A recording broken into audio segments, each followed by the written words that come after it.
ಈ ಒಂದು ಕಾರ್ಯಕ್ರಮದಲ್ಲಿ ಉಳ್ಳಾಲ ನಗರಸಭೆಯ ಅಧ್ಯಕ್ಷರಾದ ಶ್ರೀಮತಿ ಶಶಿಕಲಾರವರಿದ್ದಾರೆ. ಅವರನ್ನು ನಾನು ಉಳ್ಳಾಲ ನಗರಸಭೆಯ ಪರವಾಗಿ ಹಾರ್ದಿಕವಾಗಿ ಸ್ವಾಗತಿಸ್ತೇನೆ. ಅದೇ ರೀತಿ ನಗರಸಭೆಯ ಉಪಾಧ್ಯಕ್ಷನಿಯಾದ ಶ್ರೀಮತಿ ಸಪ್ನಾ ಹರೀಶ್ರವರಿದ್ದಾರೆ. ಅವರನ್ನು ಕೂಡ ನಗರಸಭೆಯ ವತಿಯಿಂದ ಸ್ವಾಗತಿಸ್ತೇನೆ. ಅದೇ ರೀತಿ ನಗರಸಭೆಯ ಸ್ಥಾಯಿ ಸಮಿತಿ ಅಧ್ಯಕ್ಷರಾದಂತಹ ಇಬ್ರಾಹಿಂ ಅಶ್ರಫ್ರವರಿದ್ದಾರೆ. ಅವರನ್ನು ಕೂಡ ನಗರಸಭೆಯ ವತಿಯಿಂದ ಸ್ವಾಗತಿಸ್ತೇನೆ.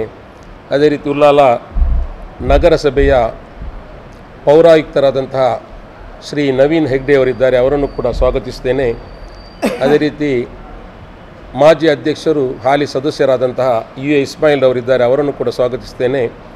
ಅದೇ ರೀತಿ ಮಾಜಿ ಅಧ್ಯಕ್ಷರು ಹಾಲಿ ಸದಸ್ಯರಾದಂತಹ ಶ್ರೀ ಬಾಜಿಲ್ ಡಿಸೋಜರ್ ಅವರಿದ್ದಾರೆ. ಅವರನ್ನು ಕೂಡ ನಾನು ಸ್ವಾಗತಿಸ್ತೇನೆ. ಅದೇ ರೀತಿ ಬಂದಂತಹ ಎಲ್ಲ ಪತ್ರಕರ್ತರನ್ನು ಕೂಡ ನಾನು ನಗರಸಭೆಯ ವತಿಯಿಂದ ಸ್ವಾಗತಿಸುತ್ತಾ ಅಧ್ಯಕ್ಷರು ಈ ಒಂದು ಪ್ರೆಸ್ ಕಾನ್ಫರೆನ್ಸ್ ನಡೆಸಿಕೊಡ್ಬೇಕಾಗಿ ವಿನಂತಿಯನ್ನು ಮಾಡ್ತೇನೆ. ಎಲ್ಲರಿಗೆ ನಮಸ್ತೆ. ಮೊನ್ನೆ ನಮಗೆ ಬೋರ್ಡ್ ಮೀಟಿಂಗ್ ಆಯಿತು. ಅದರಲ್ಲಿ 31 ಮೆಂಬರ್ನೆಲ್ಲ ಎಲ್ಲ ವಾರ್ಡ್ನಲ್ಲಿ ಕೆಲಸ ಆಗ್ತಾ ಉಂಟು. ಸಹ ನಾವು ಕೆಲಸ ಮಾಡ್ತಾ ಇದ್ದೇವೆ. ಕೆಲವು ಕಡೆಯಲ್ಲಿ ಮೊನ್ನೆ ನೀರು ಬಂದು ಎಲ್ಲ ತಾಪತ್ರೆ ಎಲ್ಲ ಆಯಿತು. ಅದಕ್ಕೆ ಎಲ್ಲರೂ ಸಹಕಾರ ಕೊಟ್ಟು ನಾವು ಎಲ್ಲ ಅವರಿಗೆ ಏನಾಗಬೇಕು ಅದೆಲ್ಲ ಮಾಡಿಕೊಟ್ಟಿದ್ದೇವೆ. ಇನ್ನೂ ಸಹ ಇದು ಮಾಡಲಿಕ್ಕೆ ಉಂಟು, ಕೆಲಸ ಮಾಡಲಿಕ್ಕೆ ಉಂಟು ಎಲ್ಲ ಇವರಿಗೆ ಅಂತ ಕೆಲಸ ಮಾಡಲಿಕ್ಕೆ ಉಂಟು ಇನ್ನೂ ಸಹ. ಮತ್ತು ಕುಡಿಯುವ ನೀರನ್ನು ಸಹ ನಾವು ಪೈಪ್ಲೈನ್ ಅದು ಎಲ್ಲ ಮಾಡ್ತಾ ಇದ್ದೇವೆ. ಈಗ ಸಹ ಕೆಲವು ಕಡೆಯಲ್ಲಿ ಕೆಸರು ನೀರು ಬರ್ತಾ ಉಂಟು, ಕಂಪ್ಲೇಂಟ್ ಬಂದಿದೆ. ಅದರನ್ನು ಸರಿ ಹೊಸತ್ತು ಲೈನ್ ಮಾಡಿ ನಾವು ಕೊಡ್ತಾ ಇದ್ದೇವೆ. ನೀರಿದ ಸಮಸ್ಯೆ ಸಹ ಈಗ ಮಳೆಗಾಲದಲ್ಲಿ ತುಂಬ ನಮಗೆ ತಾಪತ್ರೆ ಬಂತು. ಆದರೆ ಈ ಸಲ ತುಂಬ ತಾಪತ್ರೆ ಬಂತು. ಇಷ್ಟರ ತನಕ ನಮಗೆ ಉಳ್ಳಾಲದಲ್ಲಿ ಇಷ್ಟು ಕಷ್ಟ ಬಂದಿಲ್ಲ. ಈ ಸಲ ಫಸ್ಟ್ ಟೈಮು ಮುಂಗಾರು ಮಳೆಯಿಂದ ನಮಗೆ ತುಂಬ ತಾಪತ್ರೆ ಬಂತು ನಮಗೀಗ. ಇನ್ನು ರೋಡು ವರ್ಕ್ ಎಲ್ಲ ಮಾಡಿದ್ದೇವೆ. ಅದನ್ನು ಸಹ ಪ್ಯಾಚರ್ ಇನ್ನೂ ಸಹ ಮಾಡಲಿಕ್ಕೆ ಉಂಟು. ಉಳ್ಳಾಲ ನಗರಸಭೆಯ ಅಧ್ಯಕ್ಷ ಹಾಗೂ ಪ್ರಥಮ ಪ್ರಜೆಯಾದ ಶಶಿಕಲಕ್ಕನವರೇ, ಅದೇ ರೀತಿ ಸ್ಥಾಯಿ ಸಮಿತಿಯ ಅಧ್ಯಕ್ಷರಾದ ಇಬ್ರಾಹಿಂ ಅಶ್ರಫ್ರವರೇ, ಅದೇ ರೀತಿ ಮಾಜಿ ಅಧ್ಯಕ್ಷರುಗಳಾದ ಬಾಜಿಲ್ ಸರ್ ಹಾಗೂ ಇಸ್ಮಾಯಿಲ್ ಸರ್ ಅವರೇ, ಹಾಗೂ ಮಾಜಿ ಉಪಾಧ್ಯಕ್ಷರಾದಂಥ ಹಾಲಿ ಸದಸ್ಯರಾದ ಬಾಜಿಲ್ ಸರ್ ಐಬ್ ಸರ್ ಅವರೇ, ಅದೇ ರೀತಿ ಮಾನ್ಯ ಪೌರಾಯುಕ್ತರಾದ ನವೀನ್ ಹೆಗ್ಡೆಯವರೇ, ಮಾನ್ಯ ಶಾಸಕರು ಹಾಗೂ ವಿಧಾನಸಭಾ ಅಧ್ಯಕ್ಷರೂ ಆದ ಶ್ರೀ ಯು ಟಿ ಖಾದರ್ ರವರ ಮಾರ್ಗದರ್ಶನದಿಂದ ಈ ಕಳೆದ 5 ವರ್ಷಗಳಲ್ಲಿ ಉಳ್ಳಾಲ ನಗರಸಭೆಯ ಎಲ್ಲ 31 ವಾರ್ಡುಗಳಲ್ಲಿ ಸಮಯೋಚಿತ ಕಾಮಗಾರಿ ಹಾಗೂ ಅಭಿವೃದ್ಧಿ ಕಾರ್ಯಗಳನ್ನು ನಾವು ಉಳ್ಳಾಲ ನಗರಸಭೆಯು ಮಾಡಿರುತ್ತದೆ. ಅದೇ ರೀತಿ ನಗರೋತ್ಥಾನ ಯೋಜನೆಯಡಿಯಲ್ಲಿ ಅಲ್ಪಸಂಖ್ಯಾತರ ನಿಧಿಯಲ್ಲಿ ಅದೇ ರೀತಿ ವಿಶೇಷ MLA ಅವರ ವಿಶೇಷ ಅನುದಾನದಿಂದಲೂ ಕೂಡ ಸುಮಾರು 55 ಕೋಟಿಯಲ್ಲಿ ಒಂದು 25 ಕೋಟಿಯಲ್ಲಿ ಕೆಲಸವು ಸಾಧಾರಣ ಆಗಿರುತ್ತದೆ. ಅದೇ ರೀತಿ ಇನ್ನೊಂದು 40% ಕೆಲಸ ಆಗಲಿಕ್ಕೆ ಉಂಟು. ಅದೇ ರೀತಿ 31 ವಾರ್ಡುಗಳಲ್ಲಿಯೂ ಕೂಡ ಇದು ರಸ್ತೆಯದ್ದಾಗಲಿ ತೋಡಿನ ವ್ಯವಸ್ಥೆ ಆಗಲಿ ಎಲ್ಲ ರೀತಿಯಲ್ಲಿ ಕೂಡ ಸಮರ್ಪಕವಾಗಿ ಕೆಲಸ ಮಾಡಿದ್ದೇವೆ ನಾವು ನಗರಸಭೆಯಿಂದ. ಅದೇ ರೀತಿ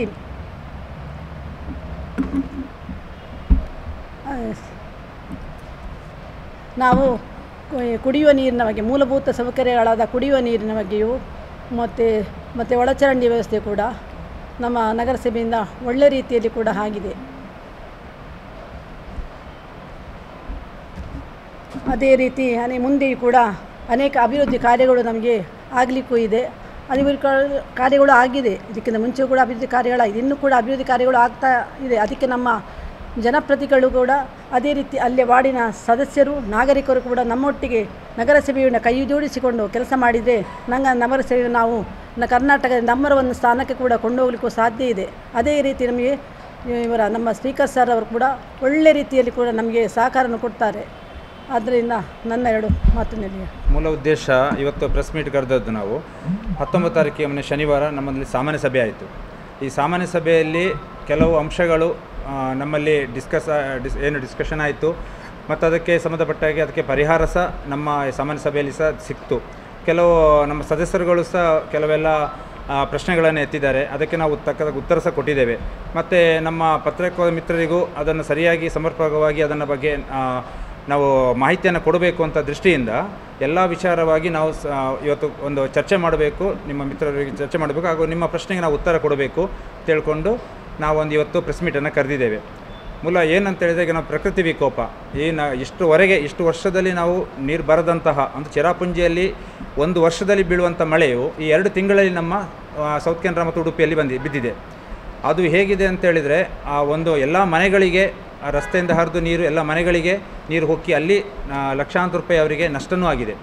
ಅದಕ್ಕೆ ಪೂರಕವಾಗಿ ಸರ್ಕಾರ ಕೂಡ ಪರಿಹಾರವಾಗಿ ರೂಪಾಯಿ 5,000 ರೂಪಾಯಿಯಿಂದ 5,000 ರೂಪಾಯಿಯಾಗಿ ಕೊಟ್ಟಿದ್ದಾರೆ. ಮತ್ತು ಮನೆಗಳು ಬಿದ್ದದಂಥ ಪರಿಸ್ಥಿತಿಯಲ್ಲಿ ರೂಪಾಯಿ 10,000ದಿಂದ 1,20,000ವರೆಗೆ ಪರಿಹಾರ ಸಹ ನಮ್ಮ ಸರ್ಕಾರ ಕೊಟ್ಟಿದೆ. ಅದು ಈಗ ನಾವು ಹೇಳ್ಬೋದು, ಯಾಕೆಂದರೆ ಅದು ಲಕ್ಷಾಂತರ ರೂಪಾಯಿ ನಷ್ಟ ಆಗಿದೆ, ನಮಗೆ 5,000 ರೂಪಾಯಿ ಕೊಟ್ಟಿದ್ದಾರೆ ಅಂತ. ಹಾಗಂತಲ್ಲ, ನಮ್ಮ ಕರ್ನಾಟಕ ರಾಜ್ಯದಲ್ಲಿ 7 ಕೋಟಿ ಜನಸಂಖ್ಯೆ ಇದೆ. ಸರ್ಕಾರ ಸರ್ಕ್ಯುಲರ್ ಇಶ್ಯೂ ಮಾಡೋದೇನು ಅಂತ ಹೇಳಿದರೆ 7 ಕೋಟಿ ಜನರಿಗೋಸ್ಕರ. ಆ 7 ಕೋಟಿ ಇಂಟು 5,000 ಅಂತ ಮಾಡಿದೆ 3,500 ಕೋಟಿ ಆಯಿತು. ಅದರಿಂದಾಗಿ ಆ ಒಂದು ವೆಚ್ಚವನ್ನು ಸಹ ಸರ್ಕಾರ ಭರಿಸಬೇಕು. ಒಂದು ಎಲ್ಲರಿಗೂ ಸಿಗಬೇಕು ಒಂದು ಏನು ಪರಿಹಾರ ಅಂತೇಳಿ ಹಂಚಿಯಾಗಿ ಎಲ್ಲರಿಗೂ ಕೊಡಬೇಕು ದೃಷ್ಟಿಯಿಂದ ಸರ್ಕಾರ ಒಂದು ನಿಗದಿಪಡಿಸಿದಂತಹ ಒಂದು ಪರಿಹಾರ ಹಣ ಅದು. ಅದರಿಂದಾಗಿ ಅದರ ಬಗ್ಗೆ ಯಾರು ಸಹ ನನಗೆ ಕಡಿಮೆ ಆಯಿತು ಹೆಚ್ಚು ಆಯಿತು ಅಂತೇಳಿ ನಾವು ಹೇಳಲಿಕ್ಕೆ ಬರುವುದಿಲ್ಲ. ಸರ್ಕಾರ ಕೊಡುವಂಥದ್ದನ್ನು ಅವರು ಈಗ ಬೆಂಬಲ ಬೆಲೆ ಏನು ಸರ್ಕಾರ ಕೊಡ್ತದೆ ಬೆಳೆ ನಾಶ ಆದರೆ ಅದೇ ರೀತಿಯಲ್ಲಿ ಅದನ್ನು ಕೊಡುವಂಥದ್ದನ್ನು ಸ್ವೀಕರಿಸಬೇಕು. ಮತ್ತು ನಿಮ್ಮ ಜೊತೆಗೆ ಇದ್ದೆವು ನಾವು, ಅಂದರೆ ಹಗಲು ರಾತ್ರಿ ನಾವೆಲ್ಲರೂ ನಗರಸಭೆಯಲ್ಲಿ ಒಟ್ಟಾಗಿ ಕೆಲಸ ಮಾಡಿದ್ದೇವೆ. ರಾತ್ರಿ ಸಹ ಎಲ್ಲ ಸದಸ್ಯರು ನಮಗೆ ಸಂಪರ್ಕದಲ್ಲಿದ್ದರು, ಜನರ ಒಟ್ಟಿಗಿದ್ದರು. ಎಲ್ಲರೂ ಬಂದು ಮಳೆ ನೀರನ್ನು ಹೇಗೆ ಹೊರಗಡೆ ತೊಗೊಳ್ಬೇಕು, SDF ಅವರ ಸಹಾಯ ತಗೊಂಡು, ಮತ್ತು ಬೋಟನ್ನು ಎಲ್ಲೆಲ್ಲಿ ಬೇಕು ಅದನ್ನು ವ್ಯವಸ್ಥೆ ಮಾಡಿಕೊಟ್ಟು ಅವರಿಂದ ಸ್ಥಳಾಂತರ ಮಾಡಿ, ಅವರ ಮನೆಗಳಿಲ್ಲ ಅಂತಲೇ ಅವರಿಗೆ ಕಂಡು ಬಂದಲ್ಲಿ ಅವರಿಗೆ ನಾವು ಇಲ್ಲಿ 9 ಕೆರೆಯಲ್ಲಿ ಕಾಳಜಿ ಕೇಂದ್ರ ಇದೆ ಮತ್ತು ಅಲ್ಲಿ ಬಬ್ಬುಕಟ್ಟೆ ಶಾಲೆಯಲ್ಲಿ ಸಹ ಕಾಳಜಿ ಕೇಂದ್ರ ಇದೆ, ಅಲ್ಲಿಗೆ ಸಹ ನಾವು ಅವರಿಗೆ ಸಾಗಿಸುವಂಥ ಪ್ರಯತ್ನ ಮಾಡಿದ್ದೇವೆ. ಆದರೆ ಅಲ್ಲಿ ಯಾರು ಹೋಗಲಿಲ್ಲ. ಅವರವರ ರಿಲೇಟಿವ್ ಮನೆಗಳಿಗೆ ಅವರು ಹೋಗಿ ಒಂದು ಸುರಕ್ಷಿತ ಸ್ಥಳದಲ್ಲಿ ಅವರು ಹಾಲ್ಟ್ ಆಗುವಂಥ ವ್ಯವಸ್ಥೆ ಆಗಿದೆ. ಮತ್ತು ಕುಡಿಯುವ ನೀರು ಅವರಿಗಿರ್ಬೋದು, ಊಟ. ಈಗ ಜೂನ್ 29 ಮತ್ತು 30ಕ್ಕೆ ಭಾರಿ ಮಳೆ ಇತ್ತು. ಮಾನ್ಯ ಸ್ಪೀಕರ್ ಸರ್ ಅವರ ಆದೇಶದಂತೆ ನಾವು 1,000 ಜನರಿಗೆ ಬೆಳಿಗ್ಗೆ ಉಪಹಾರ, ಮಧ್ಯಾಹ್ನ ಊಟ, ರಾತ್ರಿ ಊಟ ಮತ್ತು ಕುಡಿಯುವ ನೀರು, ಮಿನರಲ್ ವಾಟರ್ ಎಲ್ಲ ಮನೆಗಳಿಗೆ ಅದು 1 ಲೀಟ್ರ್ ಅಂತಲ್ಲ, ಅವರಿಗೆ 10 ಲೀಟ್ರನ್ನು ನೀರನ್ನು ಕೊಡುವಂಥ ವ್ಯವಸ್ಥೆ ನಾವು ಮಾಡಿದ್ದೇವೆ. ಅದು 3 ದಿನ ಕೊಟ್ಟಿದ್ದೇವೆ ಮಾನ್ಯ ಶಾಸಕರ ಆದೇಶದಂತೆ. ಅವರು ಕಮ್ಯುನಿಕೇಟ್ ಮಾಡ್ತಾಯಿದ್ರು ನಿಮ್ಮ ಜೊತೆಗೆ. ಪ್ರತಿದಿನ ರಾತ್ರಿ 12, 1, 2 ಗಂಟೆಗೂ ನಮಗೆ ಕಾಲ್ ಮಾಡ್ತಾಯಿದ್ರು, ವಿಷಯ ತಿಳ್ಕೊಳ್ತಾಯಿದ್ರು, ವಾಟ್ಸಪ್ ಮಾಡ್ತಾಯಿದ್ರು, ನಾವು ಮೆಸೇಜ್ ಕಳಿಸ್ತಾ ಇದ್ದೆ, ಯಾವ ರೀತಿ ಮಾಡಬೇಕಂತ ಡೈರೆಕ್ಷನ್ ಕೊಡ್ತಾಯಿದ್ರು. ಅದೇ ರೀತಿಯಲ್ಲಿ ನಾವೆಲ್ಲ ಒಟ್ಟಿಗೆ ಸೇರಿ ಕೆಲಸವನ್ನು ನಾವು ಮಾಡಿದ್ದೇವೆ. ಮತ್ತು ಇದಕ್ಕೆ ತಮ್ಮ ಸಹಕರಿಸಬೇಕು. ಕೆಲವೇನಾಗಿದೆ ಅಂತಂದರೆ, ನಮ್ಮ ಅಲ್ಲಿ ಇದು ರಾಜಕಾಲುವೆ ವಿಷಯ, ಅಲ್ಲಿ ಉಳ್ಳಾಲ ಬೈಲಲ್ಲಿ ರಾಜಕಾಲುವೆ ಇದೆ. ಆ ರಾಜಕಾಲುವೆ ಒಂದು ಪಕ್ಕದಲ್ಲಿ ಇರುವಂತಹ ನಿಬಿಡ ಪ್ರದೇಶಕ್ಕೆ ಮನೆಗಳಿಗೆ ನೀರು ಹೊಕ್ಕಿದೆ. ಅದು ರಾಜಕಾಲುವೆಯಿಂದ ಬಂತು ಅಂತ ತಿಳ್ಕೊಂಡು ಒಂದು ವಿಷಯ ಬಂತು. ಆದರೆ ನಾವಲ್ಲಿ ಹೋಗಿ ಪರಿಶೀಲನೆ ಮಾಡಿದ್ದೇವೆ. ಆ ರಾಜಕಾಲುವೆಯಿಂದ ಏನು ಸಮಸ್ಯೆ ಆಗಲಿಲ್ಲ. ರಾಜಕಾಲುವೆ ನೀರು ಕರೆಕ್ಟಾಗಿ ಹರಿವು ಹೋಗ್ತಾ ಇತ್ತು. ಸಮುದ್ರದ ಏರಿಳಿತ ಅದೇನಾಗ್ತದೆ ಅಂತ ನಿಮಗೆ ಗೊತ್ತಿದೆ. ಸಮುದ್ರವು ಬೆಳಿಗ್ಗೆ ನೀರನ್ನು ತೊಗೊಳ್ತಿಲ್ಲ, ಮಧ್ಯಾಹ್ನ ತೊಗೊಳ್ತವೆ, ಮತ್ತು ಸಂಜೆ ತೊಗೊಳ್ತದೆ, ಮತ್ತು ರಾತ್ರಿ 2 ಗಂಟೆ ನಂತರ 6 ಗಂಟೆವರೆಗೆ ಅದು ನೀರು ತೊಗೊಳ್ಳೋದಿಲ್ಲ. ಅಂತ ಏರಿಳಿತದ ಪ್ರಶ್ನೆ ಬರ್ತದೆ ಅಲ್ಲಿ ಸಹ. ಸಮುದ್ರ ಇರುವಾಗ ಆ ನೀರು ನದಿಗೆ, ರಾಜಕಾಲುವೆಯಿಂದ ನದಿಗೆ ಹೋದರೆ, ನದಿ ಮುಖಾಂತರ ಸಮುದ್ರ ಹೋಗಬೇಕಾದ್ರೆ ಸಮುದ್ರ ನೀರನ್ನು ತೊಗೊಳ್ತಿಲ್ಲ ಅಂತೇಳಿ ವಿರುದ್ಧ ದಿಕ್ಕಾಗಿ ಚಲಿಸ್ತಿರುವಾಗ ನೀರು ಎಲ್ಲಿಗೆ ಹೋಗಬೇಕು, ಅಲ್ಲೇ ತಟಸ್ಥವಾಗಿರುತ್ತೆ. ಇಲ್ಲಿ ಮಳೆ ಬಂದ ನೀರು ಏನಾಗ್ತದೆ, ಇಲ್ಲಿ ಪೂರಕವಾದ ಚರಂಡಿ ವ್ಯವಸ್ಥೆ ಇಲ್ಲ. ಏನು ಮಾಡಿದ್ದಾರೆ ಅಂತ ರಸ್ತೆಯಲ್ಲೇ ಕಾಂಪೌಂಡ್ ವಾಲ್ ಮನೆಯನ್ನು ಕಟ್ಟಿಬಿಟ್ಟಿದ್ದಾರೆ. ನೀರು ಎಲ್ಲಿಗೆ ಹರಿದು ಹೋಗ್ತದೆ? ಯಾಕಂದರೆ 3 ಒಂದು ನಮ್ಮ ಪಟ್ಟಣ ಪಂಚಾಯತ್ ಇರ್ಬೋದು, ಕೋಟೆಕಾರ್, ಮತ್ತು ಪುರಸಭೆ, ನಮ್ಮ ಸೋಮೇಶ್ವರ ಪುರಸಭೆ, ಉಳ್ಳಾಲ ನಗರಸಭೆ, ಈ 3 ಪ್ರದೇಶದ ನೀರು ಬಂದು ಒಂದು ಕಡೆ ಜಮೆ ಆದರೆ ಹೇಗಿರ್ಬೋದು. ಆದರೆ ಅಂಥ ವ್ಯವಸ್ಥೆಯಲ್ಲಿ ನೀರು ಹರಿದುಕೊಂಡು ರಾಜಕಾಲುವೆ ಮುಖಾಂತರ ಹೋಗಿದೆ. ರಾಜಕಾಲುವೆ ಕೆಲವು ಕಡೆ 20 ಫೀಟ್ ಇರುವಲ್ಲಿ 10 ಫೀಟ್ ಇದೆ, 15 ಫೀಟ್ ಇದೆ, ಅದು ಇದೆ. ಮಾನ್ಯ ಸ್ಪೀಕರ್ ಸರ್ ನಮಗೆ ಆದೇಶ ಮಾಡಿದ್ದಾರೆ. KDP ಮೀಟಿಂಗಲ್ಲೂ ಅದನ್ನು ಪ್ರಸ್ತಾಪ ಮಾಡಿ ನಮಗೆ ಆದೇಶ ಸೂಚನೆ ಕೊಟ್ಟಿದ್ದಾರೆ. ಅದನ್ನು ಸರ್ವೆ ಮಾಡಬೇಕು, ಡಿಜಿಟಲ್ ಸರ್ವೆ ಮಾಡಬೇಕು ಅಂತ. ಅದರಿಂದಾಗಿ ಪೂರಕವಾಗಿ ಡಿಜಿಟಲ್ ಸರ್ವೆಗೆ ಸಹ ನಾವು ಒಂದು ಹಂತ ಹೋಗಿ ಅದಕ್ಕೆ ಲೆಟ್ರ್ ಸಹ ಕೊಟ್ಟಿದ್ದೇವೆ. ಅವರು ಬಂದು ನೋಡಿ ಹೋಗಿದ್ದಾರೆ. ಈಗ ಹೆಚ್ಚು ಮಳೆ ಇರೋದ್ರಿಂದ ಸರ್ವೆ ಮಾಡಲಿಕ್ಕೂ ಆಗ್ತಾ ಇಲ್ಲ. ಅದರಿಂದಾಗಿ ಅವರಿಗೆ ಎಲ್ಲ ನಾವು ಪ್ರದೇಶಕ್ಕೆ ಸರಿಯಾಗಿ ಹೋಗ್ಲಿಕ್ಕೆ ಆಗ್ತಾ ಇಲ್ಲ. ಅದನ್ನೆಲ್ಲ ಪೊದೆಗಳಿದೆ, ನೀರಿದೆ, ನೀರಲ್ಲಿ ಹೋಗ್ಲಿಕ್ಕೆ ಆಗ್ತಿಲ್ಲ. ಅದನ್ನು ಸರಿ ಮಾಡಿಕೊಡ್ಬೇಕಾದ್ರೆ ಮಳೆ ಸಿವರು ನಿಲ್ಲಬೇಕಾಗ್ತದೆ. ಆ ಹಂತದಲ್ಲಿ ನಾವು ಅದು ಸರ್ವೆ ಮಾಡುತ್ತೇವೆ. ಸರ್ವೆ ಮಾಡಿದ ನಂತರ ಯಾರೆಲ್ಲ ಅತಿಕ್ರಮಣ ಮಾಡಿದಾರೋ ಅವರು ಸ್ವಯಂ ಪ್ರೇರಿತವಾಗಿ ಅದನ್ನು ತೆರವುಗೊಳಿಸುವಂಥ ಕೆಲಸವನ್ನು ಮಾಡಬೇಕು. ಯಾಕೆಂದರೆ ಇದು ಒಟ್ಟಿಗೆ ನಾವು ಕೆಲಸ ಮಾಡುವಂಥದ್ದು. ನಾವು ಅದನ್ನು ಸರ್ವೆ ಮಾಡಿದ ಕೂಡಲೇ ಅದನ್ನು ತೆರವು ಮಾಡಿಸಿ, ನೀವು ಈ ಕೂಡಲೇ ತೆರವು ಮಾಡಿಸಿ ಅಂತೇಳಿ ನಾವು ಲೆಟ್ರ್ ಮಾಡೋದು ಅದೆಲ್ಲ ಬರಬಾರ್ದು. ತಾವೇ ಸ್ವಯಂ ಪ್ರೇರಿತವಾಗಿ ಮಾಡಬೇಕು. ಯಾಕೆಂದರೆ ಇದು ತಮ್ಮ ಸಹ ಇದು ಒಂದು ಜವಾಬ್ದಾರಿ ಆಗ್ತದೆ, ಒಂದು ಕರ್ತವ್ಯ ಆಗ್ತದೆ. ಮೂಲಭೂತ ಹಕ್ಕು ಹೇಗೆ ಇದೆಯೋ ನಿಮಗೆ, ಹಾಗೆ ಮೂಲಭೂತ ಕರ್ತವ್ಯವೂ ಇದೆ. ನಮ್ಮೊಟ್ಟಿಗೆ ಕೈ ಜೋಡಿಸಬೇಕಾಗ್ತದೆ. ಆದರೆ ಮಾತ್ರ ಇದು ಸರಿಯಾಗ್ತದೆ. ಯಾಕಂದರೆ ಮತ್ತೆ ನೆಕ್ಸ್ಟ್ ಮುಂದಿನ ಮಳೆಗಾಲಕ್ಕೆ ಸಹ ನಾವು ಸರಿಯಾಗಿ ಅದಕ್ಕೆ ಪೂರಕವಾದ ವ್ಯವಸ್ಥೆಯನ್ನು ಮಾಡಬೇಕಾಗ್ತದೆ. ನೀವು ಸಹಕರಿಸಬೇಕು. ಮುಂದೆ ಹಂತದಲ್ಲಿ ನಾವು ಈಗ ಕಟ್ಟಡಕ್ಕೆ ಲೈಸೆನ್ಸ್ ಕೊಡುವಾಗ ಸಹ ಇನ್ನು ನಾವು ಅವ್ರಿಗೆ ಡೋರ್ ನಂಬರ್ ಕೊಡಬೇಕಾದ್ರೂ ಸಹ ಅವರಿಗೆ ಅಲ್ಲಿ ಎಲ್ಲಿ ಯಾರೆಲ್ಲ ಮನೆ ಕಟ್ಟಡ ಇರ್ಬೋದು, ಅಪಾರ್ಟ್ಮೆಂಟ್ ಇರ್ಬೋದು, ಮನೆಗಳಿರ್ಬೋದು, ಅವರು 3 ಫೀಟ್ ಬಿಟ್ಟು ಅವರ ಸೆಟ್ ಬ್ಯಾಕು ಹೇಗೂ ಇದ್ದೇ ಇರುತ್ತೆ, ಆ ಸೆಟ್ ಬ್ಯಾಕ್ ಬಿಟ್ಟು ಎಗೇನು 2 ರಿಂದ 3 ಫೀಟ್ ಬಿಟ್ಟು ಅವರು ಕಾಂಪೌಂಡ್ ವಾಲ್ ಕಟ್ಟಬೇಕು ಕಡ್ಡಾಯವಾಗಿ. ಮತ್ತು ರೈನ್ ವಾಟರ್ ಡ್ರೈನನ್ನು ಅವ್ರು ಮಾಡಿಕೊಡಬೇಕು. ಅದರಲ್ಲಿ ಕೌ ಕ್ಯಾಚರ್ ಹಾಕ್ತಾರೆ ಅಥವಾ ಏನೋ ಬಾಕ್ಸ್ ಚರಂಡಿ ಮಾಡ್ತಾರೆ, ಅವರಿಗೆ ಬಿಟ್ಟದ್ದು. ಮಳೆ ನೀರು ಏನು ರಸ್ತೆಯಲ್ಲಿದ್ದ ನೀರು ಮನೆ ಒಳಗಡೆ ಬರಬಾರ್ದು, ಚರಂಡಿ ಮುಖಾಂತರ ಹೋಗಬೇಕು. ಅದು ಚೈನ್ ಆಗಿ ಒಂದು ಮನೆ ಮಾಡಿದ್ರೆ ಇನ್ನೊಂದು ಮನೆ ಅದೇ ಥರ ಕನೆಕ್ಟ್ ಆಗಿ ಅದು ರಾಜಕಾಲುವೆ ಮುಖಾಂತರ ಸಮುದ್ರಕ್ಕೆ ಹೋಗುವಂಥ ವ್ಯವಸ್ಥೆ ಆಗಬೇಕು. ಅದರಿಂದ ಎಲ್ಲರೂ ಅದಕ್ಕೆ ಸಹಕರಿಸಬೇಕು. ಅದು ಮಾಡದೆ ನಾವು ಯಾವುದೇ ಕಾರಣಕ್ಕೂ ಡೋರ್ ನಂಬರ್ ಅವರಿಗೆ ಕೊಡೋದಿಲ್ಲ, ಮೂಲಭೂತ ಸೌಕರ್ಯನೂ ಕೊಡೋದಿಲ್ಲ. ಆ ಥರ ನಾವು ಅವರಿಗೆ ಒಂದು ಅಫಿಡವಿಟ್ಸ್ ನಾವು ತೊಗೊಳ್ತಾ ಇದ್ದೇವೆ. ಈ ಹಿಂದೆ ಲೈಸೆನ್ಸ್ ತೊಗೊಂಡವರು ಇರ್ಬೋದು, ಇನ್ನು ಮುಂದೆ ಲೈಸೆನ್ಸ್ ತೊಗೊಳ್ಬೇಕಾದ್ರೆ ಇದನ್ನು ಕಂಡೀಷನ್ ಫಸ್ಟಿಗೆ ಅವರಿಗೆ ಹಾಕಿ ಅವರಿಂದ ಅಫಿಡವಿಟ್ ತೊಗೊಂಡು ನಾವು ಅದನ್ನು ಕ್ರಮವನ್ನು ನಾವು ಮಾಡ್ತೇವೆ. ಇದು ಯಾರಿಗೂ ತೊಂದರೆ ಕೊಡೋದಿಷ್ಟೇ ಅಲ್ಲ, ಸಾರ್ವಜನಿಕ ಹಿತಾಸಕ್ತಿಯಿಂದ ನಾವು ಕೆಲಸ ಮಾಡ್ತಾ ಇದ್ದೇವೆ. ಒಂದು ಜೀವ ಉಳಿಬೇಕು, ಯಾರಿಗೂ ಸಹ ಒಂದು ದೇವರ ದಯೆಯಿಂದ ಹಾಗೂ ನಗರಸಭೆಯ ಎಲ್ಲ ಇನ್ವಾಲ್ವ್ಮೆಂಟಿಂದಾಗಿ ಯಾರಿಗೂ ಜೀವಹಾನಿ ಆಗಲಿಲ್ಲ. ಆದರೆ ನಾವು ಪೂರಕವಾಗಿ ಎಲ್ಲ ಇಮ್ಮಿಡಿಯಾಗಿ ಸ್ಪಂದಿಸಿ ಜನರ ಒಟ್ಟಿಗಿದ್ದು ನಾವು ಕೆಲಸ ಮಾಡಿದ್ದಕ್ಕಾಗಿ ಜೀವಹಾನಿ ಯಾವುದೂ ಆಗಿಲ್ಲ.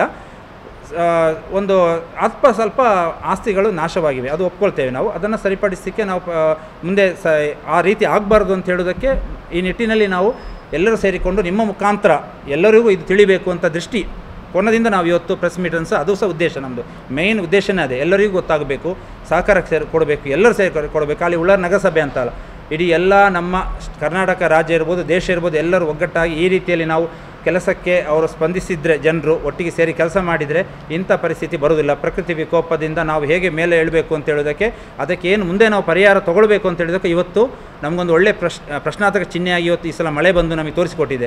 ಅದನ್ನು ಹೇಗೆ ಸರಿಪಡಿಸಬೇಕು, ಮುಂದಿನ ಮಳೆಗಾಲದಲ್ಲಿ ನಾವು ಹೇಗೆ ಅದಕ್ಕೆ ಕಾರ್ಯರೂಪವಾಗಿ ಮುನ್ನೆಚ್ಚರಿಕೆ ಕ್ರಮ ತೊಗೊಳ್ಬೇಕು ಅಂತೇಳಿ ಕೂಡ ನಾವು ಆ ದೃಷ್ಟಿಕೋನದಿಂದ ನಾವು ಕೆಲಸ ಮಾಡಬೇಕಾಗ್ತದೆ. ನಿಮ್ಮೆಲ್ಲರ ಸಹಕಾರ ಬೇಕು.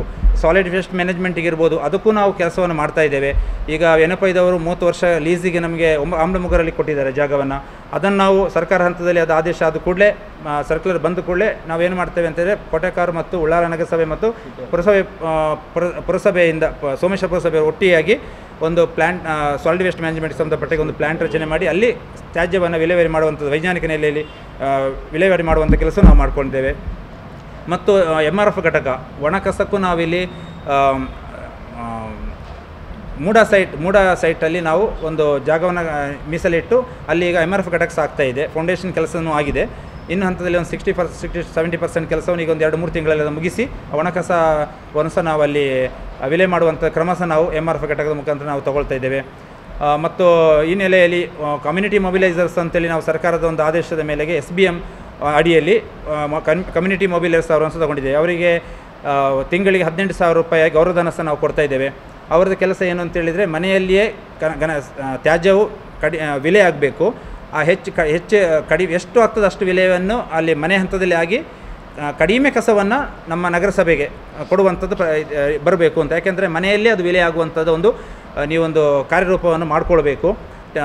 ಏನು ಪೈಪ್ ಕಾಂಪೋಸ್ಟ್ ಇರ್ಬೋದು ಅಥವಾ ಲೈನ್ ಫಿಲ್ಲಿಂಗ್ ಇರ್ಬೋದು, ಕಿಚನ್ ವೇಸ್ಟನ್ನು ಅಲ್ಲೇ ಒಂದು ಗುಂಡಿಯನ್ನು ತೆಗೆದುಬಿಟ್ಟು ಅದಕ್ಕೆ ಕಸವನ್ನು ಹಾಕಿ, ಮಣ್ಣು ಹಾಕಿ, ಅಥವಾ ಸಗಣಿ ನೀರಿರುತ್ತೆ, ಆ ಸಗಣಿಗೆ ಬೆಲ್ಲವನ್ನು ನೀರು ಮಾಡಿ ಹಾಕಿ ಅಲ್ಲೇನು ಬ್ಯಾಕ್ಟೀರಿಯಾ ಉತ್ಪತ್ತಿ ಆಗುತ್ತೋ ಅದನ್ನು ಕಸದ ಮೇಲೆ ಹಾಕಿದರೆ ಅದು 1.5 ತಿಂಗಳಲ್ಲಿ ಅದು ಕಾಂಪೋಸ್ಟ್ ಆಗಿ ಕನ್ವರ್ಟ್ ಆಗುತ್ತದೆ.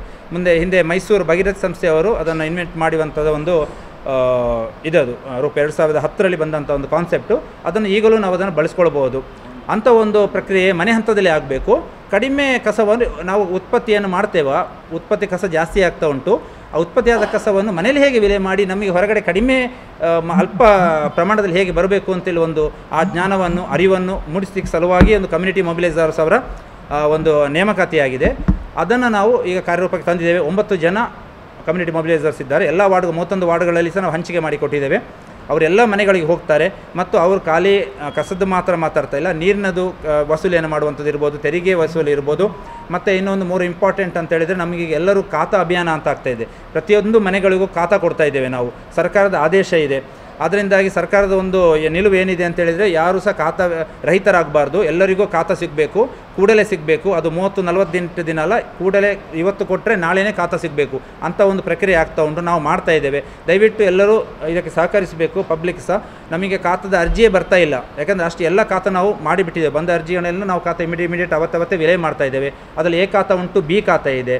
ಕನ್ವರ್ಷನ್ ಆದಂತಹ ಖಾತಕ್ಕೆ ಕನ್ವರ್ಟೆಡ್ ಲ್ಯಾಂಡಿಗೆ ಎ ಖಾತೆ ಕೊಡ್ತೇವೆ, ನಾನ್ ಕನ್ವರ್ಟೆಡ್ ಲ್ಯಾಂಡಿಗೆ ಬಿ ಖಾತೆ ಕೊಡ್ತೇವೆ. ಅದರಿಂದಾಗಿ ಆ ಎರಡನ್ನೂ ಸಹ ನಿಮಗೆ ಅದನ್ನು ಯುಟಿಲೈಸ್ ಮಾಡಬೇಕು. ಕೆಲವು ಕ್ರಮ ಸಂಖ್ಯೆ ಕೊಟ್ಟಿರ್ತೇವೆ ನಾವು, ಕ್ರಮ ಸಂಖ್ಯೆ ಕೊಟ್ಟಿದ್ದಕ್ಕೆ ಎ ಖಾತೆ ಕೊಡಲಿಕ್ಕೆ ಬರೋದಿಲ್ಲ ಅಂದರೆ ಅನಧಿಕೃತ ಕಟ್ಟಡಕ್ಕೆ ಡಬಲ್ ಟ್ಯಾಕ್ಸ್ ಹಾಕಿ ಅಂಥದ್ದಕ್ಕೆ ಬಿ ಖಾತವನ್ನು ತೊಗೊಳ್ಬೋದು. ತೊಗೊಂಡು ಅವರಿಗೆ ಇವತ್ತು ಡಬಲ್ ಟ್ಯಾಕ್ಸ್ ಕಟ್ಟಿದರೆ ಈ ವರ್ಷ, ಮುಂದಿನ ವರ್ಷದಿಂದ ಅವರಿಗೆ ಸಿಂಗಲ್ ಟ್ಯಾಕ್ಸ್ ಕಟ್ಟಲಿಕ್ಕೆ ಅಂತ ಬರ್ತದೆ ಆ ಖಾತೆ ಬಿ ಖಾತೆ ತೊಗೊಂಡ್ರೆ. ಇದರ ಬಗ್ಗೆ ಸಹ ಅರಿವು ಮೂಡಿಸಲಿಕ್ಕೆ ನಾವು ಅವರಿಗೆ ಇನ್ಸ್ಟ್ರಕ್ಷನ್ ಕೊಟ್ಟಿದ್ದೇವೆ. ಅದು ಈ ಮಾಧ್ಯಮ ಮುಖಾಂತರ ಅದನ್ನು ಸಹ ನಾನು ಎಲ್ಲರಿಗೂ ಮುಟ್ಟಿಸುವಂಥ ಕೆಲಸವನ್ನು ಇವತ್ತು ನಾವು ಮಾಡ್ತಾ ಇದ್ದೇನೆ. ದಯವಿಟ್ಟು ಇದರ ಬಗ್ಗೆ ತಾವು ಎಲ್ಲರಿಗೂ ಒಂದು ಮಾಹಿತಿಯನ್ನು ಕೊಡಬೇಕು, ತಮ್ಮ ಮುಖಾಂತರ ನಮ್ಮೊಟ್ಟಿಗೆ ಸಹಕರಿಸಬೇಕು ಅಂತೇಳಿ ನಾನು ಕೇಳ್ಕೊಳ್ತಾ ಇದ್ದೇನೆ. ಮತ್ತು ನಮ್ಮ ಇಲ್ಲಿ ಕೆಲವು ಅಪಾರ್ಟ್ಮೆಂಟ್ಗಳೇ ಇರ್ತವೆ. ಅದರಲ್ಲಿ ಏನಾಗುತ್ತೆ, ಅವರು STP ಪ್ಲ್ಯಾಂಟ್ಗಳೇ ಇರೋದಿಲ್ಲ, ಸುಮಾರು ಕಂಪ್ಲೇಂಟ್ ಬರ್ತವೆ. ಹಾಗೆ ಮಾನ್ಯ ನಮ್ಮ ಶಾಸಕರು ಸಹ ಇದರ ಬಗ್ಗೆ ಸ್ವಚ್ಛತೆ ಬಗ್ಗೆ ಸಹ ನಮಗೊಂದು ಹಲವು ಮೀಟಿಂಗ್ ಎಲ್ಲ ಮಾಡಿದ್ದಾರೆ. ಇದರ ಬಗ್ಗೆ ಏನಾದರೂ ಒಂದು ಕಟ್ಟುನಿಟ್ಟು ಕ್ರಮ ತೊಗೊಳ್ಬೇಕು ಅಂತೇಳಿ. ಅದರಿಂದಾಗಿ ನಾವು ಇನ್ನು ಮುಂದಕ್ಕೆ STP ಪ್ಲ್ಯಾಂಟ್ ಯಾರು ಮಾಡಲಿಲ್ವಾ, ಈಗ ಆದದ್ದಾಯಿತು, ಇನ್ನು ಮುಂದಕ್ಕೆ STP ಪ್ಲ್ಯಾಂಟ್ ಯಾರು ಮಾಡಲಿಲ್ವಾ ಅವರೆಲ್ಲರೂ STP ಪ್ಲ್ಯಾಂಟ್ ಮಾಡಿ ಆ ನೀರನ್ನು ರೀಸೈಕಲ್ ಮಾಡಬೇಕು, ಫ್ಲಶಿಂಗ್ಗೆ ಯೂಸ್ ಮಾಡಬೇಕು, ಹೊರಗಡೆ ಬಿಡಬಾರ್ದು. ಮತ್ತು ಯಾರು STP ಪ್ಲ್ಯಾಂಟ್ ಇಲ್ವೋ ಅವರು ಅದನ್ನು ಅಳವಡಿಸಬೇಕು. ಅದರ ಕ್ರಮವನ್ನು ನಾವು ತೊಗೊಳ್ತೇವೆ. ಇನ್ನು ಅದಕ್ಕೊಂದು ಸಂಬಂಧಪಟ್ಟಾಗೆ ನಮ್ಮ ಸ್ಪೀಕರ್ ಸರಲ್ಲಿ ಚರ್ಚೆ ಮಾಡಿ, ಸಾಮಾನ್ಯ ಸಭೆಯಲ್ಲಿ ಚರ್ಚೆ ಮಾಡಿ ನಾವು ಅದೊಂದು ಬೈಲಾಸ ನಾವು ಅದಕ್ಕೆ ಮಾಡಬೇಕಂತ ಸಹ ಇದ್ದೇವೆ. ಅದನ್ನು ಕಾರ್ಯರೂಪ ಸಹ ನಾವು ಮುಂದಿನ ಹಂತದಲ್ಲಿ ನಾವು ಮಾಡ್ತೇವೆ. ಅದಕ್ಕೆಲ್ಲರೂ ನೀವು ಸಹಕಾರ ಕೊಡಬೇಕು. ಸಹಕಾರ ಕೊಟ್ಟರೆ ಮಾತ್ರ ಇದು ನಾವಿಲ್ಲಿ ನಮಗೆ ಇಲ್ಲಿ ಕೆಲಸ ಮಾಡಲಿಕ್ಕೆ ಆಗ್ತದೆ. ಒಂದು ದೇಶವನ್ನು ನಾವು ಮಾದರಿ ನಗರಸಭೆಯಾಗಿ ಮಾಡ್ಬೋದು, ಮಾದರಿ ಒಂದು ಪ್ರದೇಶ ಮಾಡ್ಬೋದು, ಕಸಮುಕ್ತ ಗ್ರಾಮ ನಮ್ಮ ನಗರ ಪ್ರದೇಶ ಮಾಡ್ಬೋದು, ತ್ಯಾಜ್ಯ ಮುಕ್ತ ಮಾಡ್ಬೋದು, ಮತ್ತು ಸ್ವಚ್ಛ ನಗರಸಭೆಯಾಗಿ ಒಳ್ಳೆಯ ದೇಶದಲ್ಲಿ ಮಾದರಿ ನಗರಸಭೆಯಾಗಿ ಹೊರ ಬರಬೇಕು. ಇದು ನಮ್ಮ ಸ್ಪೀಕರ್ ಸರ್ ಕಲ್ಪನೆಯೂ ಕೂಡ ಇದೆ. ಹಲವು ಸಾರಿ ನನ್ನಲ್ಲಿ ಚರ್ಚೆ ಮಾಡಿದ್ದಾರೆ ಈ ವಿಷಯದಲ್ಲಿ, ಯಾವ ರೀತಿಯಲ್ಲಿ ನಾವು ಮಾಡಬೇಕು ಅಂತ ಹೇಳ್ಕೊಂಡು. ಅದರಿಂದಾಗಿ ನಾವು ಅವರಿಗೆ ಸಹ ಈಗ ಅವರು ಅನುದಾನ ತರ್ತಾರೆ, ಅನುದಾನ ತಂದದ್ದು ಹಿಂದಕ್ಕೆ ಹೋಗಬಾರ್ದು. ಯಾಕೆಂದರೆ ಅದಕ್ಕೆ ಪೂರಕವಾದ ಸ್ಥಳಾವಕಾಶ ನಾವೇ ಮಾಡಿಕೊಡಬೇಕು. ಇಲ್ಲಿ ನಮ್ಮ UGD ಸಂಬಂಧಪಟ್ಟಾಗಿ ಪ್ಲ್ಯಾಂಟ್ ಇದೆ, ಅದು ಕೋರ್ಟ್ ಕೇಸ್ ಕೆಲಸ ಆಗಿದೆ, ಅದನ್ನು ನಾವು ಕಾರ್ಯಾರಂಭ ಮಾಡಲಿಕ್ಕೆ ಆಗ್ತಾ ಇಲ್ಲ ಅಂದರೆ ಕೋರ್ಟಿಗೆ ಹೋಗಿಬಿಟ್ಟಿದ್ದಾರೆ, ಅಬ್ಜೆಕ್ಷನ್. ಯಾಕೆಂದರೆ ಈಗ ನಮ್ಮ ಈಗ ಏನು ಮಾಡ್ತೇವೆ ಅಂತ ಹೇಳಿದರೆ ಸಾರ್ವಜನಿಕ ಉದ್ದೇಶಕ್ಕೋಸ್ಕರ ಮಾಡ್ತಾ ಇದ್ದೇವೆ. ಎಲ್ಲ ತ್ಯಾಜ್ಯ ನೀರುಗಳು, ಅದಕ್ಕೆ ಕಲುಷಿತ ನೀರುಗಳು ಅದು ಪ್ಯೂರಿಫೈ ಆಗಿ ಹೊರಗಡೆ ಪ್ರಪಂಚಕ್ಕೆ ಬರಬೇಕು ಅಂತ ದೃಷ್ಟಿಯಿಂದ ನಾವು UGD ಪ್ಲ್ಯಾಂಟ್ ಮಾಡಿದ್ದೇವೆ. ಅದು ನೆನೆಗುದಿಗೆ ಬಿದ್ದಿದೆ. ಯಾಕೆ ಅಂತ ಹೇಳಿದರೆ ಲಿಟಿಗೇಷನ್. ಅದಕ್ಕೆ ನೀವು ಸಹಕಾರ ಕೊಡಬೇಕಲ್ಲ. ನಾವು ಯಾವ ರೀತಿಯಲ್ಲಿ ಕೆಲಸ ಮಾಡ್ಬೋದು. ಈ ರೀತಿ ಕೋರ್ಟಿಗೆ ಹೋಗ್ತಾ ಇದ್ದರೆ ರಸ್ತೆ ಮಾಡಿದರೂ ತಡೆ, ಅದಕ್ಕೆ ಚರಂಡಿ ಮಾಡಿದರೂ ತಡೆ, ಎಲ್ಲದಕ್ಕೂ ಕೋರ್ಟು ಹೋದರೆ ನಾವು ಹೇಗೆ ಕೆಲಸ ಮಾಡಲಿಕ್ಕೆ ಆಗ್ತದೆ. ದಯವಿಟ್ಟು ಅದರ ನೀವು ಗಮನ ಹರಿಸಿಕೊಂಡು ನಮಗೆ ಸಹಕಾರ ಕೊಡಬೇಕು ಅಂಥೇಳಿ ಈ ದೃಷ್ಟಿಯಿಂದ ನಾವಿಲ್ಲಿ ಪ್ರೆಸ್ ಮೀಟನ್ನು ಕರೆದಿದ್ದೇವೆ. ನಿಮಗೆ ಆಲ್ಮೋಸ್ಟ್ ಮತ್ತು ಬಹುಗ್ರಾಮ ಕುಡಿಯುವ ನೀರು ಯೋಜನೆ ಏನದೊಂದು ಕಾನ್ಸೆಪ್ಟ್ ಇದೆ. ನಮ್ಮ ನೆಚ್ಚಿನ ಶಾಸಕರು ಅದನ್ನು ನಮ್ಮ ಇದಕ್ಕೆ ಸುಮಾರು 200 ಕೋಟಿಯಲ್ಲಿ ನಾವು ಅದನ್ನು ಹರೆಕಳದಲ್ಲಿ ಡ್ಯಾಮನ್ನು ಮಾಡೋ ಮುಖಾಂತರ ಪ್ಯೂರಿಫೈ ವಾಟರ್ ಅಂದರೆ ನಮ್ಮ ಮಿನರಲ್ ವಾಟರ್ ಕೊಡುವಂಥದ್ದು ಪ್ರತಿ ಮನೆಗಳಿಗೆ 24x7 ನೀರು ಕೊಡುವಂಥ ಯೋಜನೆ ನಾವು ಶುರು ಮಾಡಿದ್ದೇವೆ. ಅದು ಸುಮಾರು 179 ಕಿಲೋಮೀಟ್ರ್ ಬರ್ತವೆ ನಮ್ಮ ಉಳ್ಳಾಲ ನಗರಸಭೆ ವ್ಯಾಪ್ತಿಯಲ್ಲಿ. ಈಗ 70 ಕಿಲೋಮೀಟ್ರ್ ಸಂಬಂಧಪಟ್ಟಾಗಿ ಪೈಪ್ಲೈನ್ ಕೆಲಸ ಆಗಿದೆ, ಮೀಟ್ರಿಂಗೂ ಆಗಿದೆ. ಮೀಟ್ರಿಂಗು 40 to 60% ಮೀಟ್ರಿಂಗ್ ಆಗಿದೆ. ಇದು 2026 ಜೂನಲ್ಲಿ ಒಳಗಡೆ ಇದು ನಮ್ಮ ಬಹುಗ್ರಾಮ ಕುಡಿಯುವ ನೀರು ಯೋಜನೆ ಕಾಮಗಾರಿ ಸಹ ಸಂಪೂರ್ಣವಾಗಿ ಪ್ರತಿ ಮನೆಗಳಿಗೂ ಮಿನರಲ್ ವಾಟರ್ ಕುಡಿಯುವಂಥ ನೀರು 24x7 ಬರ್ತದೆ ಅಂತ ಹೇಳಿ ನಿಮ್ಮಲ್ಲಿ ಹೇಳಲಿಕ್ಕೆ ನಾನು ಇಷ್ಟಪಡ್ತೇನೆ. ಹಾಗೂ ರಸ್ತೆಗಳಲ್ಲಿ ಎಲ್ಲೆಲ್ಲಿ ಪ್ಯಾಚ್ ವರ್ಕ್ ಎಲ್ಲ ಇದೆ ಅಲ್ಲೆಲ್ಲ ನಾವು ವೆಟ್ ಮಿಕ್ಸನ್ನು ಅಳವಡಿಸಿದ್ದೇವೆ. ವೆಟ್ ಮಿಕ್ಸ್ ಹಾಕಿ ಅದನ್ನು ನಾವು ಪ್ಯಾಚ್ ವರ್ಕ್ ಸಹ ಮಾಡ್ತಾಯಿದ್ದೇವೆ, ಯಾರಿಗೂ ತೊಂದರೆ ಆಗಬಾರ್ದು ಅಂತ ಹೇಳ್ಕೊಂಡು. ಮತ್ತು ಕುಡಿಯುವ ನೀರಿಗೆ ಸಂಬಂಧಪಟ್ಟಾಗೆ ಈಗ ಮಳೆಗಾಲ ಇದ್ದರೂ ಸಹ ಏನಾದರೂ ಪೈಪ್ಲೈನ್ ದುರಸ್ತಿ ಈಗ ಏನಾಗಿದೆ, ಬಹುಗ್ರಾಮ ಕುಡಿಯುವ ನೀರು ಯೋಜನೆ ಮಾಡುವಾಗ ಹಲವು ಕಡೆ ಪೈಪ್ಲೈನ್ ಕಟ್ಟಾಗಿದೆ. ಆ ಪೈಪ್ಲೈನು ಸುಮಾರು 10-15 ದಿನ ನೀರೇ ಇರುವುದಿಲ್ಲ. ಅಂಥವರಿಗೆಲ್ಲ ನಾವು ಮಳೆಗಾಲ ಇದ್ದರೂ ಸಹ ಟ್ಯಾಂಕರ್ ಮುಖಾಂತರ ನೀರನ್ನು ಕೊಡ್ತಾ ಇದ್ದೇವೆ, ಸ್ಪಂದಿಸ್ತಾ ಇದ್ದೇವೆ. ಅದರಿಂದಾಗಿ ಎಲ್ಲರೂ ಯಾವುದೇ ಸಮಸ್ಯೆ ಇದ್ದರೂ ಸಹ ನಗರಸಭೆಯನ್ನು ಸಂಪರ್ಕಿಸಬೇಕು. ಅವರಿಗೆ ನಾವು ಇಲ್ಲಿ ಟೋಲ್ ಫ್ರೀ ನಂಬರು ಕೂಡ ಇದೆ. ರಾತ್ರಿ ಸಹ ಇಲ್ಲಿ ನಮ್ಮ ಸ್ಟಾಫ್ಗಳು ಇರ್ತಾರೆ. ಒಂದೊಂದು ದಿನ ಒಬ್ಬರೊಬ್ಬರು ನಾವಿಲ್ಲಿ ಇಟ್ಕೊಳ್ಳೋಂಥ ವ್ಯವಸ್ಥೆ ಮಾಡಿದ್ದೇವೆ. ನಾವು ಸಹ ಫೋನ್ ಮಾಡಿದ್ದು ನಾವು ಇಮಿಡಿಯೇಟ್ ಅದನ್ನು ಸ್ಪಂದಿಸಿ ಇಲ್ಲಿ ಸ್ಪಾಟಲ್ಲಿ ನಾವು ಬರ್ತೇವೆ. ಎಲ್ಲ ಅಧಿಕಾರಿಗಳು, ಎಲ್ಲ ಕೌನ್ಸಿಲರ್ಗಳು ಬರ್ತಾರೆ. ಅದರಿಂದಾಗಿ ಎಲ್ಲರೂ ಜನರು ನಾವು ಒಟ್ಟಿಗೆ ಕೆಲಸ ಮಾಡಿದರೆ ಇದೊಂದು ಒಳ್ಳೆಯ ರೀತಿಯಲ್ಲಿ ನಾವು ನಗರವನ್ನು ಸೃಷ್ಟಿ ಮಾಡ್ಬೋದು ವ್ಯವಸ್ಥಿತವಾಗಿ ಅಂತ ಹೇಳ್ಕೊಂಡು ನಾನು ಹೇಳ್ತಾ ನನ್ನ ಈ 2 ಮಾತನ್ನು ಮುಗಿಸ್ತೇನೆ. ನಾನು ಅದರಿಂದಾಗಿ ನಾನು ಈ ಉದ್ದೇಶ ಕೂಡ ಅದುವೇ. ಯಾಕಂದರೆ ಇದು ನಮ್ಮ ಸ್ಪೀಕರ್ ಸರ್ ಅದನ್ನು ಹೇಳಿದ್ದಾರೆ. ಯಾಕೆಂದರೆ ಜನರಿಗೆ ಎಲ್ಲ ವಿಷಯ ಗೊತ್ತಾಗಬೇಕು, ಆಗುಹೋಗುಗಳು ಗೊತ್ತಾಗಬೇಕು, ಪಾರದರ್ಶಕವಾಗಿರಬೇಕು. ಈವನ್ CCTV ಸಹ ಅಳವಡಿಸಿದ್ದೇವೆ ನಾವಿಲ್ಲಿ. ಯಾವ ರೀತಿಯಲ್ಲಿ ಇದೆ ಅಂತೇಳಿ ಅದಕ್ಕೆ ಸ್ಪೀಕರ್ ಕೂಡ ಇದೆ. ಅದರಲ್ಲಿ ನಾವು ಈಗ ನಾನು ಮೊಬೈಲಲ್ಲಿ ನೋಡ್ಕೊಳ್ಬೋದು, ಅಲ್ಲಿ ಮೊಬೈಲಲ್ಲಿ ಇನ್ಫಾರ್ಮೇಷನ್ ಅವರಿಗೆ ಅಲರ್ಟ್ ಮೆಸೇಜ್ ಕಳಿಸ್ಕೊಡ್ಬೋದು, ಅಥವಾ ಅಲ್ಲಿಂದಲೇ ಮಾತಾಡ್ಕೊಳ್ಬೋದು, ನಮ್ಮ ಸ್ಟಾಫ್ಗಳಿಗೆ ಮಾತಾಡ್ಬೋದು, ಅಥವಾ ಪಬ್ಲಿಕ್ಕಿಗೆ ಸಹ ಯಾವ ರೀತಿಯಲ್ಲಿ ಪಾರದರ್ಶಕವಾಗಿ ಇರಬೇಕು ಅಂತ ಉದ್ದೇಶದಿಂದ ಆ ಉದ್ದೇಶದಿಂದ CCTV ಸಹ ಒಂದು ಸೈಂಟಿಫಿಕ್ ಅಂದರೆ ಅಡ್ವಾನ್ಸ್ಡ್ ಸಿಸ್ಟಮನ್ನು ನಾವು ಅಳವಡಿಸಿದ್ದೇವೆ. ಎಲ್ಲ ರೀತಿಯಲ್ಲಿ ನಾವು ಆಡಳಿತ ವ್ಯವಸ್ಥೆ ಚೆನ್ನಾಗಿ ಮಾಡಬೇಕು ಅಂತೇಳಿ ಒಂದು ದೃಷ್ಟಿಕೋನದಿಂದ ಅದಕ್ಕೆಲ್ಲ ತಮ್ಮ ಸಹಕಾರ ಬೇಕು, ಜನರ ಸಹಕಾರ ಬೇಕು. ಎಲ್ಲ ಗೌರವಾನ್ವಿತ ಸದಸ್ಯರುಗಳು, ಅಧ್ಯಕ್ಷರು, ಉಪಾಧ್ಯಕ್ಷರು, ಸಮಿತಿ ಅಧ್ಯಕ್ಷರು ಎಲ್ಲರ ಸಹಕಾರ ಹಾಗೂ ನಿಮ್ಮ ಸಹಕಾರ ಬೇಕು ಅಂತೇಳಿ ಮತ್ತೊಮ್ಮೆ ನಿಮ್ಮಲ್ಲಿ ನಾನು ಅಪೇಕ್ಷಿಸುತ್ತಾ ನನ್ನ 2 ಮಾತನ್ನು ಮುಗಿಸ್ತೇನೆ. ಧನ್ಯವಾದಗಳು. ಉಳ್ಳಾಲ ನಗರಸಭೆಯ ಪತ್ರಿಕಾಗೋಷ್ಠಿ ಕಾರ್ಯಕ್ರಮದಲ್ಲಿ ಉಪಸ್ಥಿತಿರಂತಹ ಉಳ್ಳಾಲ ನಗರಸಭೆಯ ಪ್ರಥಮ ಪ್ರಜೆಯಾದಂತಹ ಶಶಿಕಲಾ ಮೇಡಮ್ ಅವರಿಗೆ ತಮ್ಮೆಲ್ಲರ ಪರವಾಗಿ ಪೂರ್ವಕ ಧನ್ಯವಾದಗಳು.